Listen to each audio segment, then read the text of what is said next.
I'm out of practice. I didn't have my mic turned on.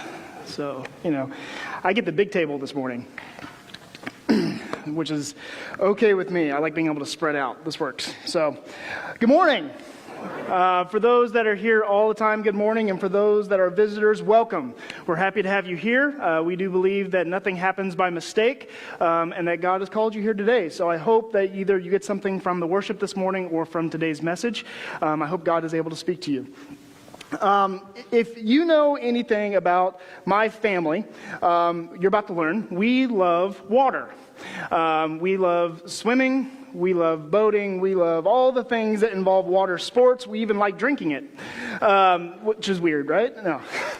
But no, we really like water. It's hard for us to actually see a vacation that doesn't involve swimming or something like that, David actually said, last week, that we just got back from a vacation up in Michigan. I don't know if you've ever been to the Great Lakes or anything, but you can describe it in two ways. It's both beautiful and cold. It's very cold water, but it's worth it. It's very, very pretty, right? You get all the benefits of swimming in the ocean with none of the bad taste. It's really great.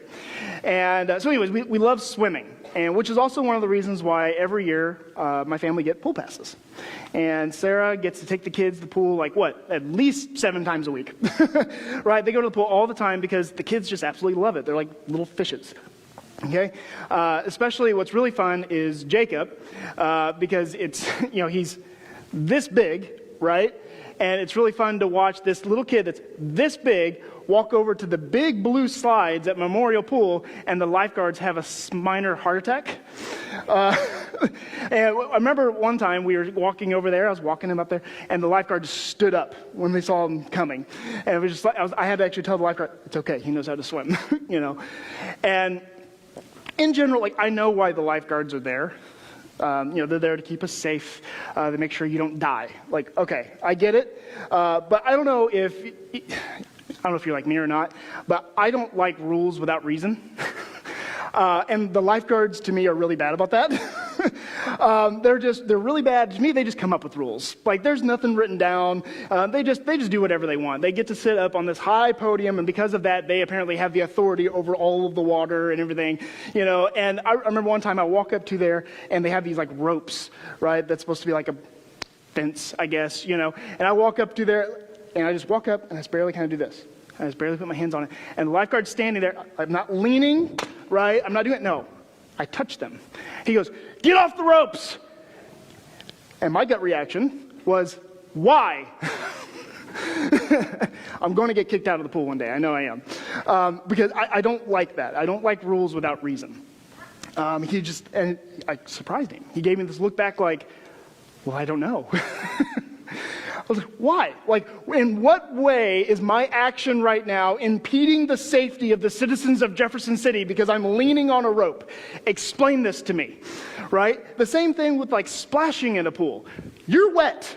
You're already wet, right? Or we got in trouble the last time we were there because I put Jacob on my back in the water. We were in the water and 2 feet of water. I get on my, he can't be on your back. Why? Is that a new rule? Did you just come up with that? Again, I'm going to get kicked out. I don't like rules without reason. And it's what's he going to do? All of a sudden, is he going to overpower me and shove my head under the water until the bubbles stop? No, that's not what's going to happen, right? Calm down. There's a reason for the story. Okay, I promise. This isn't just a rant. Because I also acknowledge in me, and I'm sure a lot of people can relate, this innate rebellion. This thing of just, I don't like people telling me what to do. I especially don't like people telling me what to do when either I disagree with them or I feel like they're just trying to be authoritative to be authoritative. For some reason you feel like you have to be right in this scenario. Those kind of things. Yeah. I got laughter down here. People are yeah. Everyone, you have that boss, right? You have that boss, you have that coworker that's just well, no, we need to do it this way, and you just want to come back. Why? Because it's in us. Rebellion is in us. We don't like being told what to do. We don't like submitting to authority, right? And this goes all the way back. I know we talk about this all the time, but this goes all the way back to the garden, right? I don't want to submit to the authority of God. I want to be God, right?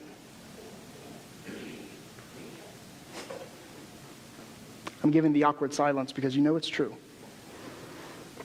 You know that even if you don't, maybe your knee-jerk reaction isn't just to immediately fight back. Why? Why do I have to do this? Maybe that's not you. But you understand that. You understand that we like to fight back against authority, especially if it's something that you feel like is impeding your rights or something, right? Well, today we're going to be walking through chapter 5 of the Gospel of John. And what Jesus is going to be doing in this story is showing us what good authority is. He's going to be showing us that he is a good king. That he is a person that we can follow. Yes, he may have rules. Yes, he may have things that he wishes us to do. But they're good. They're loving. And they're merciful. And yeah, there may be times we want to kick back and ask, why? But ultimately, what he wants us to do is trust that he's God. And we are not. So as we read through chapter 5, go ahead and turn there if you will, so you can read along with us. I want us to keep that in mind. The authority of Jesus. Okay? And if you don't have a Bible, we do have black Bibles in the chairs, those little racks underneath the seats. Feel free to grab one of those. You can read along that way. If you know someone that needs a Bible, go ahead and take one of those. You can give it away as a gift. Okay? But you can also follow it with device if you want to. Okay? So, we're going to get into chapter 5 here. This is a turning point in the Gospel of John, actually. The first 4 chapters, God revealed to us through John the person of Jesus is the best way to think about this. Like who Jesus is, right in the beginning, the Word, right? All of that. Who he is, what his ministry is, right? Those kind of Jesus, the Son of God, is revealed to us in the first 4 chapters.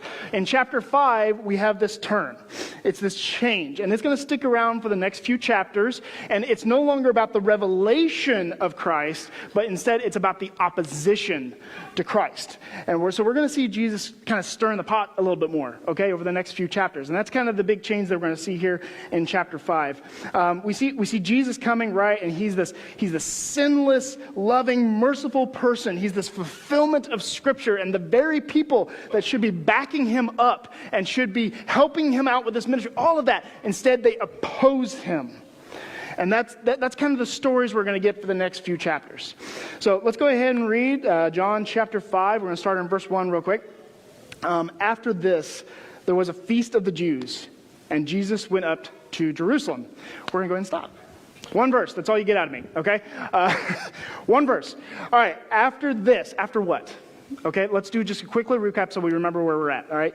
Last week, we talked about Jesus healing, right, the son of the Roman soldier, or the, many different ways of saying it, right? But healing the son, right? And he didn't even have to be there, right? All he did is say, go, your son is made well.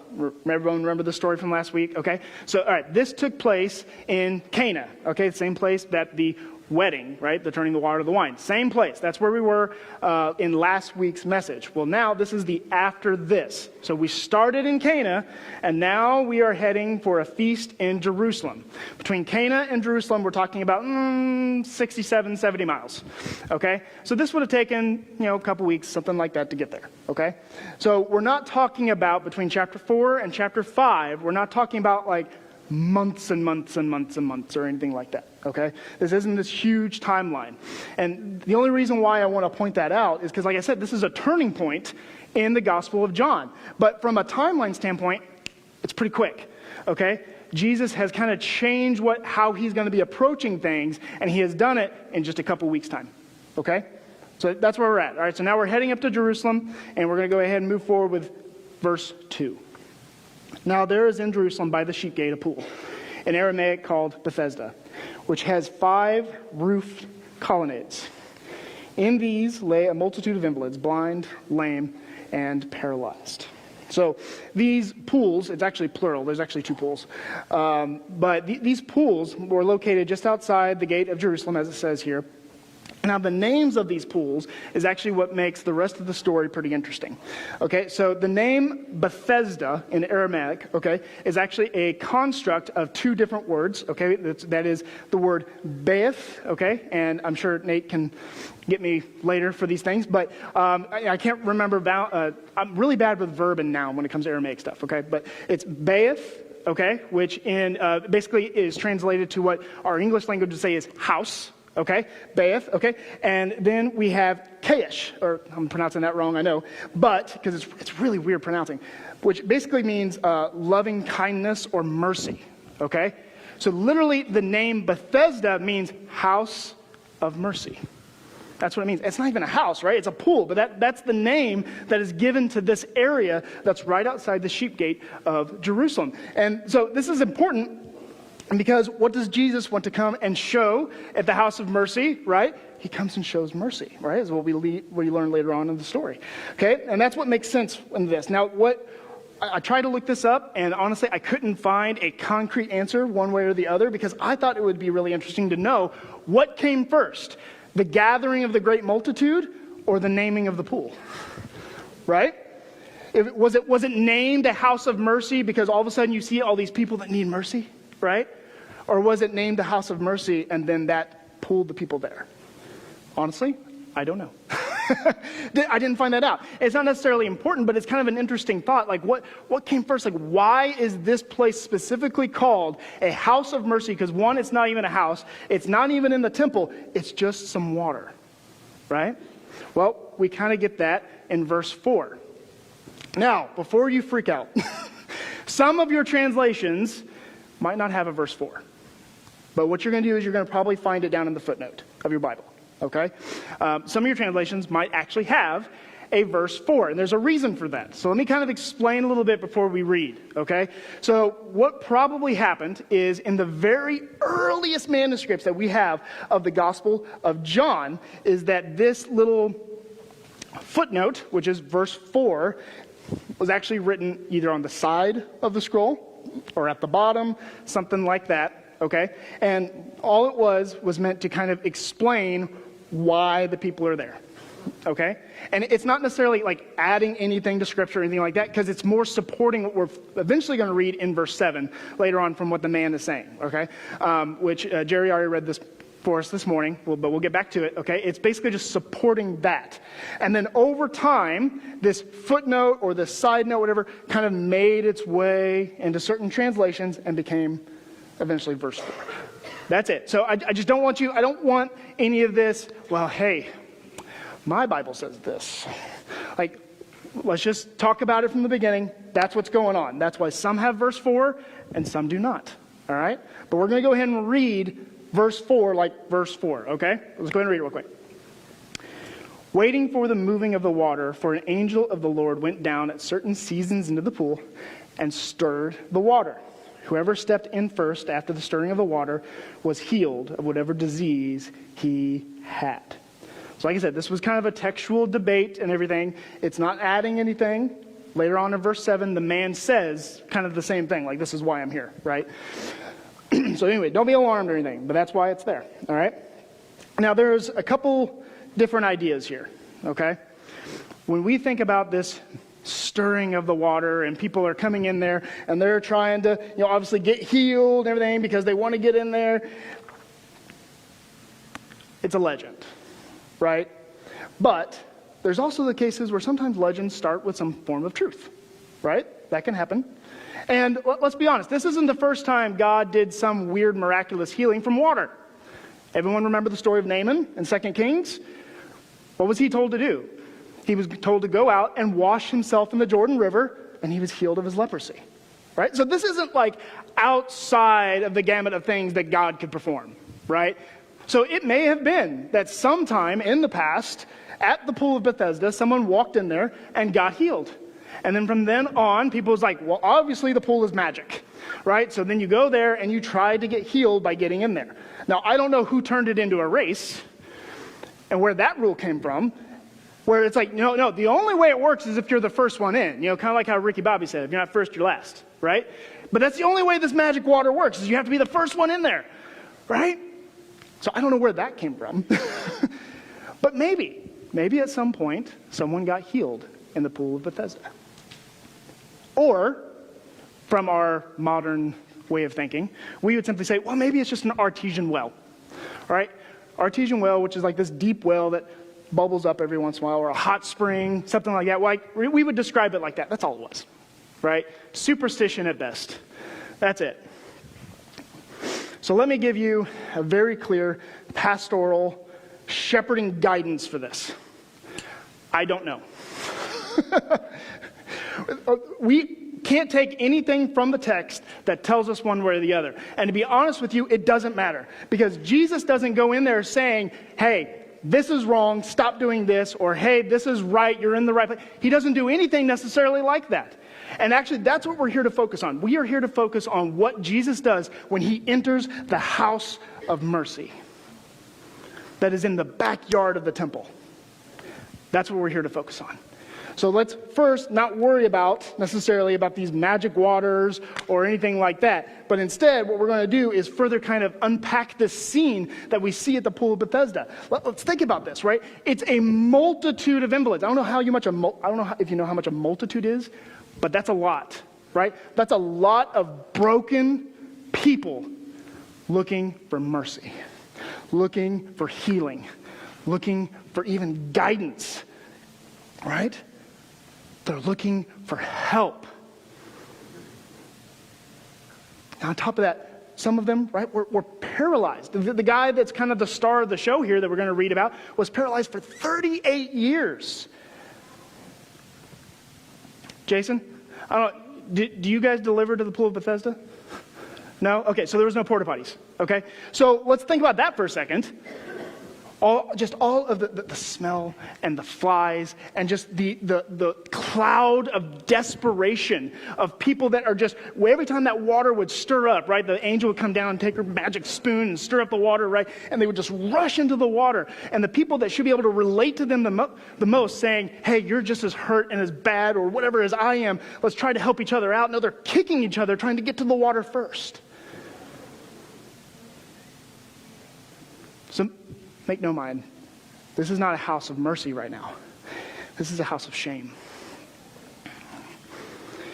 Because see, the other thing that we realize back in these times, when actually we kind of get it in chapter 9, whenever Jesus and the disciples meet a blind man outside the temple. And the disciples ask him, who sinned, him or his parents, that he should be born blind? Because see, back in then, and we've talked about this before as well, they didn't just see physical ailments as physical. It was both physical and spiritual. It was both, right? It was together. And that's how they viewed it, okay? It was kind of like this upside down prosperity gospel that the Pharisees were kind of pushing out. That if you were rich and powerful and healthy, God loved you. If you were poor and sick, God hated you. Or you sinned, you're bad in some way. So then, therefore, you would be sent to this, apparently, house of mercy. But really, it's a house of shame because in your mind, that's all I got left. This is it. And let's also think about the location here. It's located right by the sheep's gate. The sheep's gate is where all the livestock was brought in for temple sacrifices. So they're sitting here suffering, banking it all on these magic waters and listening to the sheep and cattle being brought in for temple sacrifices, a place that they knew they could never go because of their shame and because of their ailment. So see, for them, a physical healing wasn't just about being able to walk in or see again. It was about being able to reincorporate into the society. It was about being welcomed. It was both. So this heavy house of shame, and Jesus just walks right in. He walks right in. Let's read verse 5 for a second. One man was there who had been an invalid for 38 years. when Jesus saw him lying there and knew that he had already been there a long time. I really like how John writes this.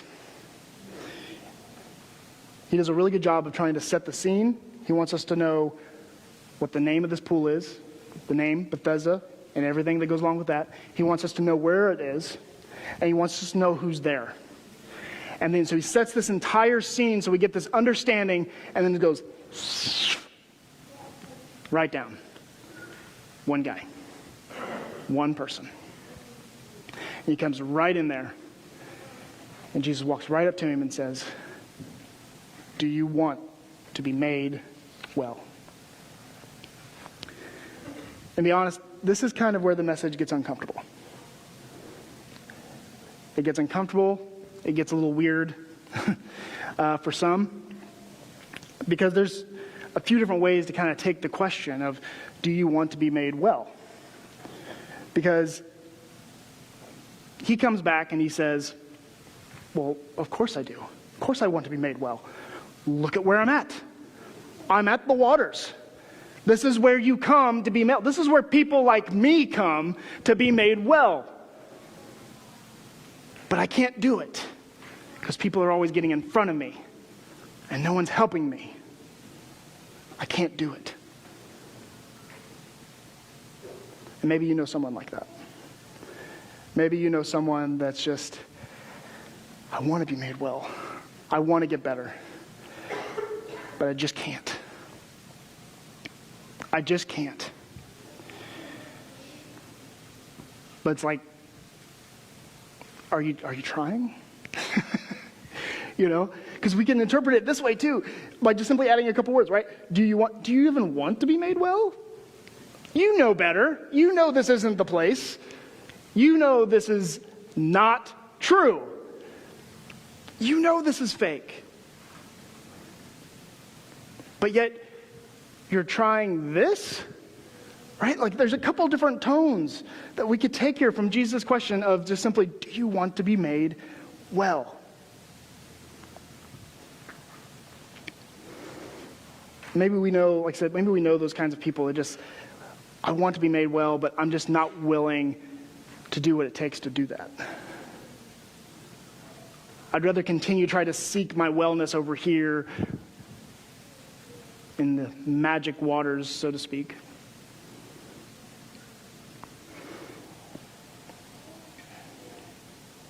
But Jesus comes up to him and just simply asks, do you want to be made well? And he gives all of these excuses on, well, I've been trying and I just can't. But then eventually he looks up to Jesus and says, but you know what? You're right. I am seeking this in the wrong place. I am doing this all wrong. You're right. You're Lord. You're King. You're the one I need to be following. Healing only comes from you. Lord, please heal me. And then Lord, actually, no. That's the other uncomfortable part. This isn't a story of repentance. We don't get that story. We don't even get a story of him asking. Right? We don't get a woman of the well story where he comes up and starts ministering to her and encouraging her, telling her everything he knows about her, and then revealing himself as the Messiah. We don't get that. We get a guy saying, I'm trying to seek healing in the wrong places, and then Jesus heals him. That's uncomfortable. Because there are plenty of people that pray all the time for healing and never get it.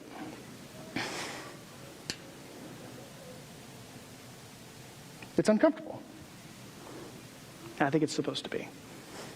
It's supposed to be uncomfortable. Because at the same time, the healing is great. The healing is right. But I don't think the healing has the purpose we think. And this is where I struggle a little. I'll be honest. Because it's not just about the healing. It's about the message that the healing was meant to show. And it's simply saying, Jesus has authority. Jesus is King. Jesus has the power. Jesus is God. That's the message. Because there's so many uncomfortable questions that come from this story. And we don't have time to unpack them all this morning. I already felt like I had way too many notes for this because it was one of those kinds of things that's like, I want to make sure I say things right, because there's just so much uncomfortable stuff that goes along with this. But what we just simply see the Lord of mercy walk into the house of mercy and offer mercy to someone who doesn't even ask for it. So there has to be more. There has to be more to this story. What are the handles for this? What am I supposed to get out of this? Right?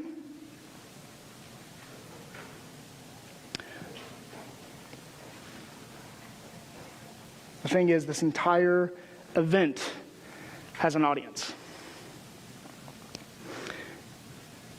Let's read, starting in verse 10. So the Jews said to the man who had been healed, "It is the Sabbath, and it is not lawful for you to take up your bed."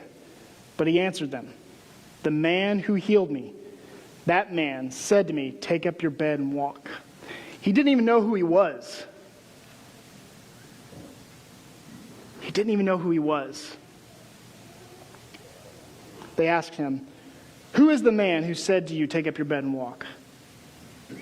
Now the man who had been healed did not know who it was, for Jesus had withdrawn, and there was a crowd in the place. In the place where they were, where it happened. A crowd had gathered around the healing. The Pharisee is approaching the person around this crowd where the healing happened. The Pharisees were in the house of mercy and doing nothing. They were doing nothing. In fact, they were the ones, remember, spewing out this rhetoric that these people are shameful and should not be saved. And Jesus comes in and says, "I call sinners to me. This is a house of mercy because I say so. And you've got it wrong." The Pharisees were sitting around watching all of this event happen, watching the healing, watching the crowd, everything. And the only thing they're worried about is the Sabbath law. But Jesus says, "I'm Lord of the Sabbath. My God, Father, is working, therefore I am working." Church, and this is the message that Jesus was trying to get across to the Pharisees. And this is a message that I feel like we need to hear today as well. That let us always be a true Bethesda. Let us always be a true house of mercy that welcomes the lame, the sick, the hurting, the spiritually dead, the ones that are truly seeking Jesus. We are meant to be that place for them. We are meant to be that refuge because the Lord is our refuge. What does the all authority, all the power of Jesus, what does he do? He comes and he shows mercy to a person so that we are modeled that. And then he turns around later on, as obviously we will get in John, he dies for them. He dies for sinners. He dies on a cross. He sheds blood, death, burial, resurrection, and covers our sin so we can forever live in eternity with him. He shows us ultimate mercy by not just concerning himself with our physical ailments, but our spiritual ailments, so that we can be made whole and healthy with him. We are a house of mercy. We are called to be as such, not the Pharisees standing in the corner watching people suffer. And let's remember the physical and the spiritual, right? That's how they would have understood this. So when this healing happens, when this man is healed, he's not just healed and able to walk again. He is now able to spiritually be healed. He's welcome in temple, right? Jesus saves him, not just heals him, saves him.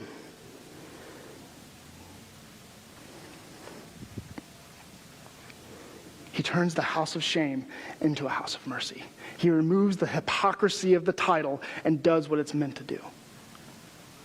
And this only can happen from God. And it's because of this authority that he shows that they choose to kill him. That's why. The uncomfortable thing is, Jesus chose one man to heal him miraculously, to stir the pot. To show the Pharisees and even us today, don't be like that. Don't just stand in the corner. Welcome the spiritually sick. The truth of the matter is, miracle healings can happen. But the other truth is, sometimes they don't. Sometimes they don't. And that's the truth. So why did he choose to heal this man? Or any other, right? Why this man and not this one? He's God. He's God. And as uncomfortable it is for all of us who have this rebellious nature in us, we want to say, why? But why? And he goes, because I'm God. Because I have authority. It's up to us to submit to that authority.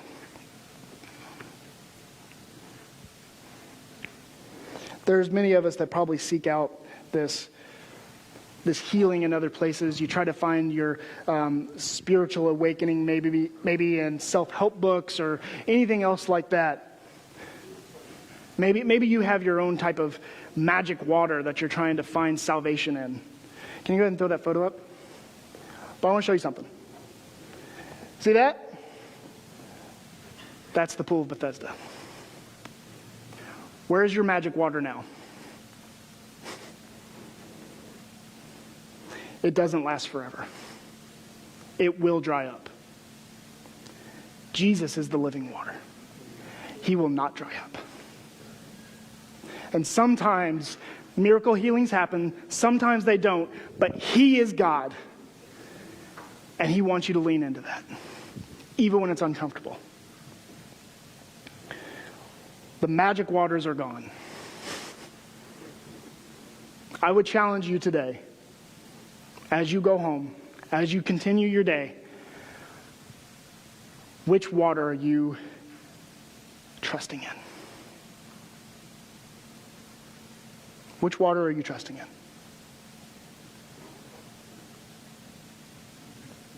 Because the living water never dries up.